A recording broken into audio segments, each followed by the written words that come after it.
Oh, yes. I'm glad I wasn't standing over there.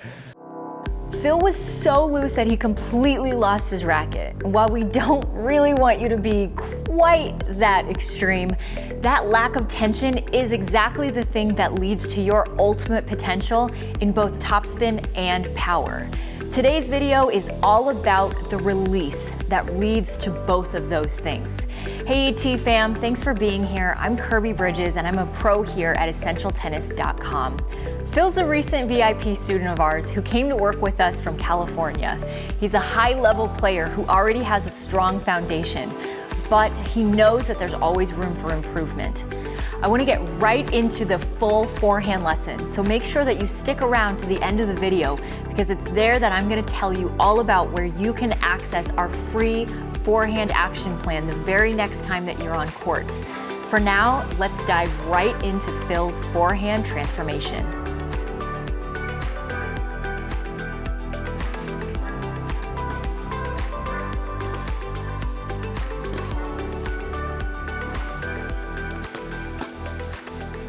So first, I want to show you a couple of swing examples of Federer, and there's something really specific that I'm going to point out to you here, and that is going to be where the tip of his racket is pointing at different phases of his swing. Gotcha. So this is like the very bottom of his swing.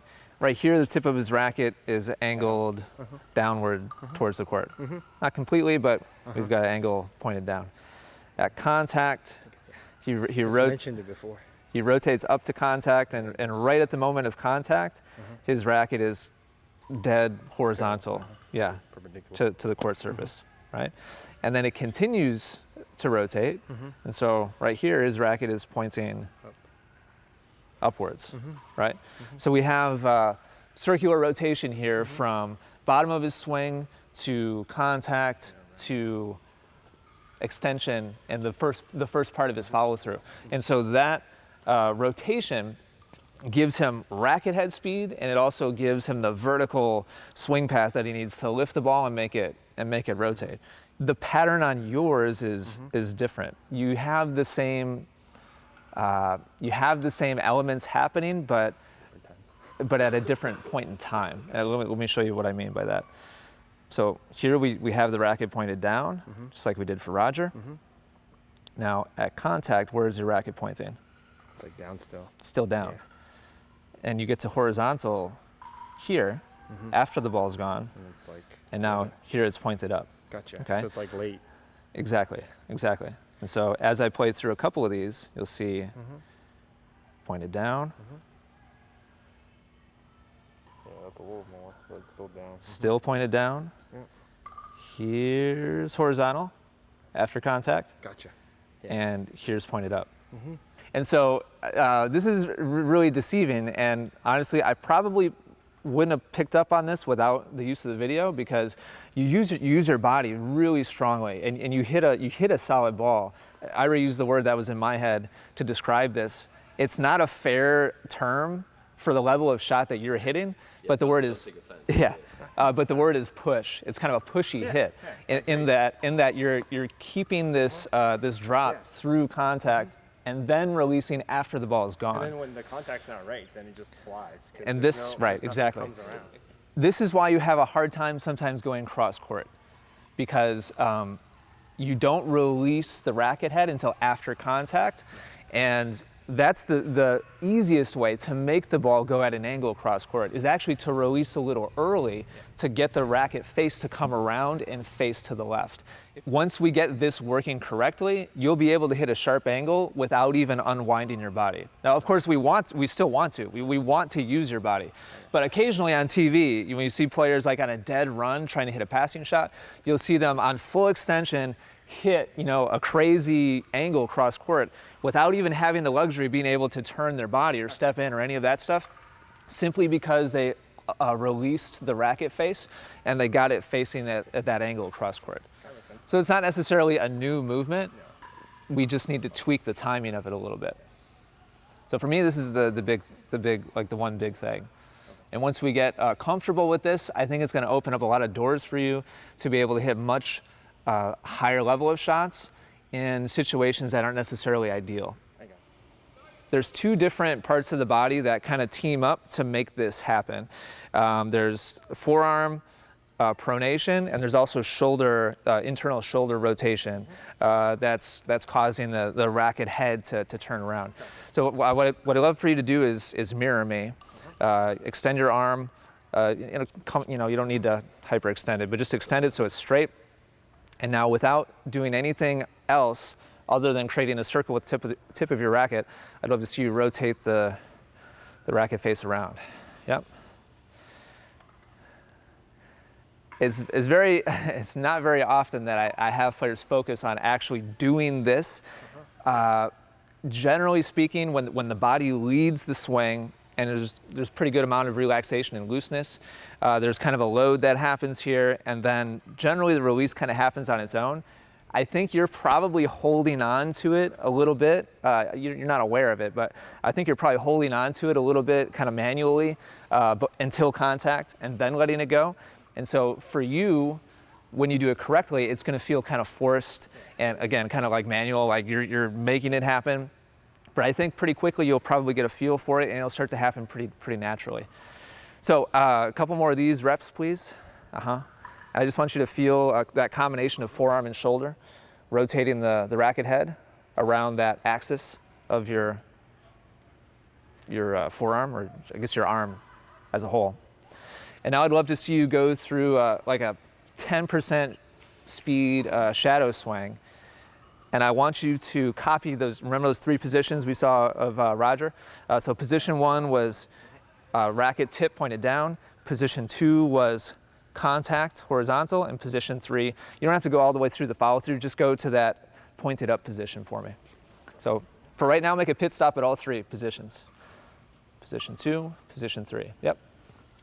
So tip of the racket pointed down, horizontal, and pointed up.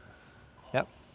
All right, now just one more kind of variation I'd love to see you do is from that dropped position, I'd love to see you hold this position with the butt cap towards the ball as long as possible before contact, and then turn the racket face to meet the imaginary ball.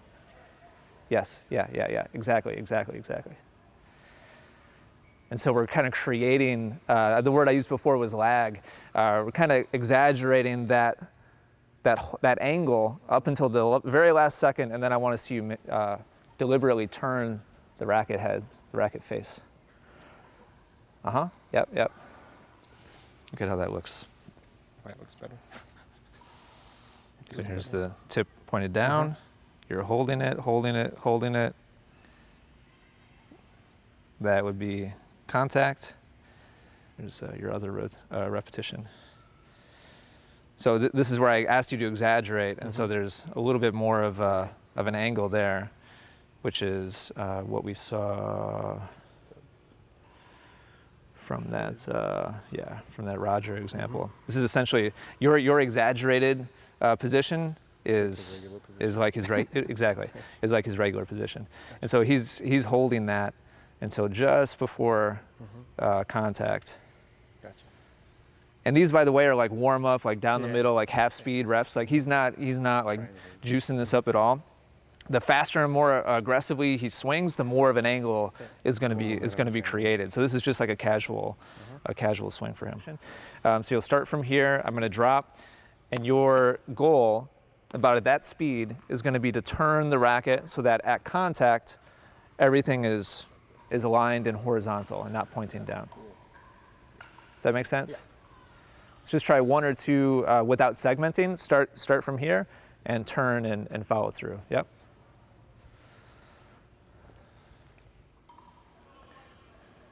Want to give it a shot? Yeah. All right, Ira's going to drop to you. I'd like for you to start at position 1, please. Yep. And remember the rep that I did, that was just kind of like casual and slow. I'd love for you to try to copy that same speed. All right, go ahead. Position 1. And your goal is to get the racket horizontal at contact. Nice job, man, nice job. How'd that last one feel? If you had to guess, what position would you say you were at contact? It was flatter, I feel. Good answer, flatter. This is I like it was earlier. It's getting there, getting there. Some more. For sure, yeah. So here you are here. This is flat or level. Yeah. So you're just below. Like a millisecond. Before. Now, Phil, for the next couple, I'd love to see you make contact like right around chest height, maybe a little bit lower than chest height.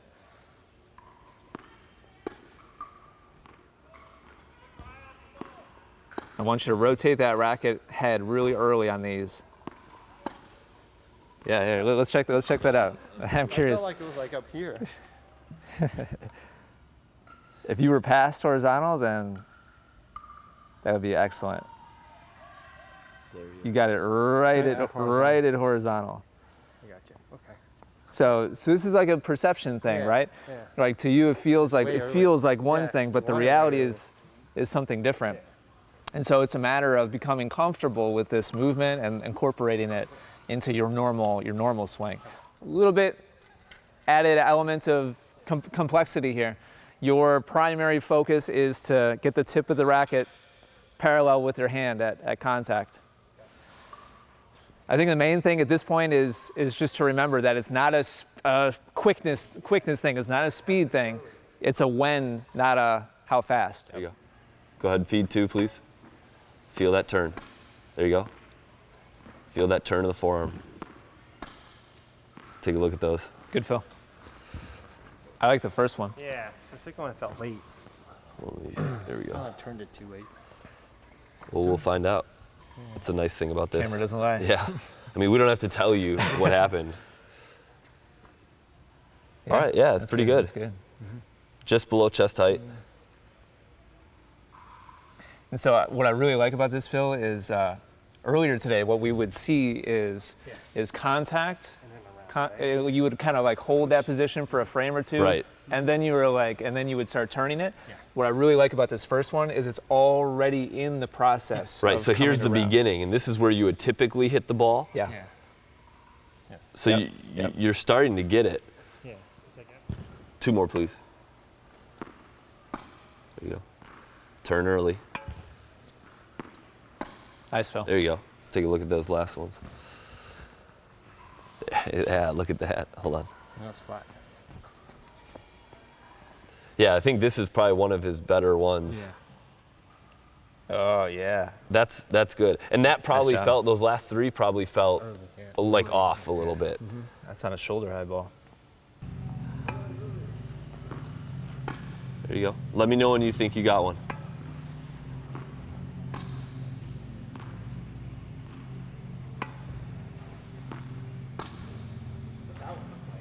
All right. I like that one. Yeah. Yeah. I was hoping you were going to say, It almost looks like it's over. I mean, I like. I felt like I almost hit it. This is the one he just hit. yeah, So that's actually that was the last parallel. one. Okay. Yeah. Wow. What did it feel like to you? It just felt really early. Yeah. Yeah. Yeah.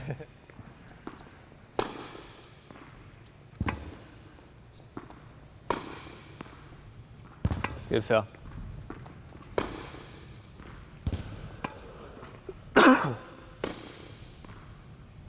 All right, let's take a look.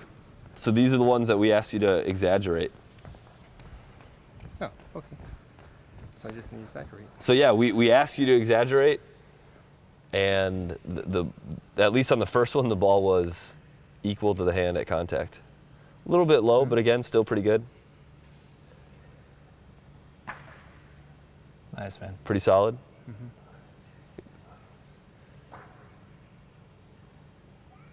So a little bit below. Number the down. There you go. Yeah. All right, Phil, please go. I want you to go back down to that like 25% speed, and you guys will start off with like a casual rally. And I just want you to really focus on just the early rotation, and then slowly we'll ramp up the speed a little bit at a time. No particular target, Phil. Just good. Just focus on the release of the racket on every swing. Awesome, man. Awesome.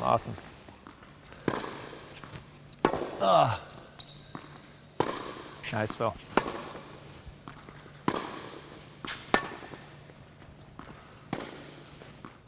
Here, check out, there's just a couple random last last few. This is like 2 feeds ago that Ira hit you, and you made the comment too late after it. Yeah.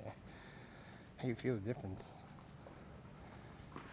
Yeah, there's like it's a really subtle thing. It's like a 10 millisecond difference makes a difference. Like I'm watching the overall direction of your racket, like It's going, it's just too late. right here.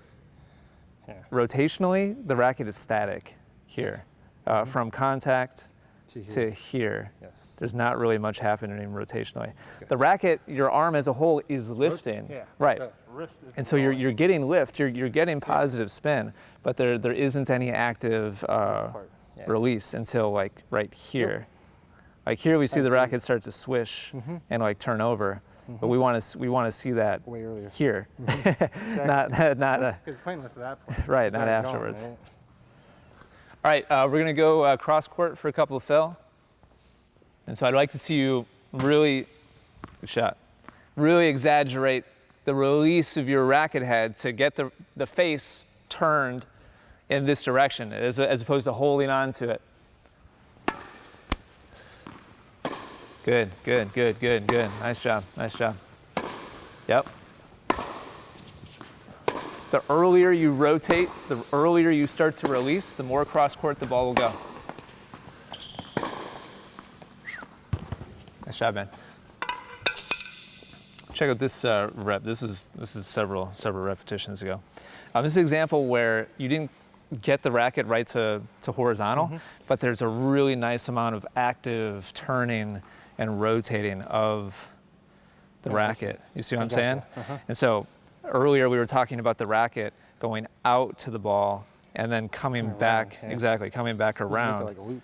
And so that's what we see here. And so you're actively turning and rotating the racket head around as you make contact, which is what gets the strings around to that angled target. So we didn't, quite get our ideal position at contact, but this is a settle. That's what I want to settle for. Oh, 100%. Yeah, I wouldn't call this settling. It depends on like how much shape are you trying to make, for example. Gotcha. Like, are we trying to hit a really heavy ball, or is it a ball where we're trying to drive more through the court? Gotcha. This was a pretty good combination of both. And so for this particular position and for this particular shot, it could have been the appropriate position to be in. As long as we're not locked in, exactly. As long as we're not locked in here and pushing the ball in that direction, we're heading down the right path. Does that make sense? Yeah. Ira, can you please bring the basket up to the service line? Yep. Shots where you're beginning from the middle of the baseline. Ira's gonna feed you just one ball at a time, but kind of stretch you a little bit, kind of push you a little bit as far as your range is concerned out to the right. And your goal here is to, you're gonna keep the same target. Your goal is to loosely allow the racket or turn it manually, whatever it feels like to you, to get it to turn over, to be able to face the racket in that direction.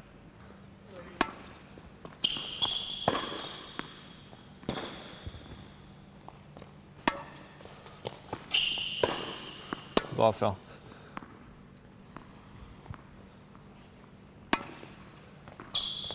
That's great. That's perfect. That's perfect. Really nice. Oh, yes. Hey, I'm glad I wasn't standing over there. I've only seen that happen like a handful of times ever, that somebody's actually let go of the racket. Love seeing that, actually. Really nice, Phil. Really nice. Really nice. And check out that last rep. Nice job, man.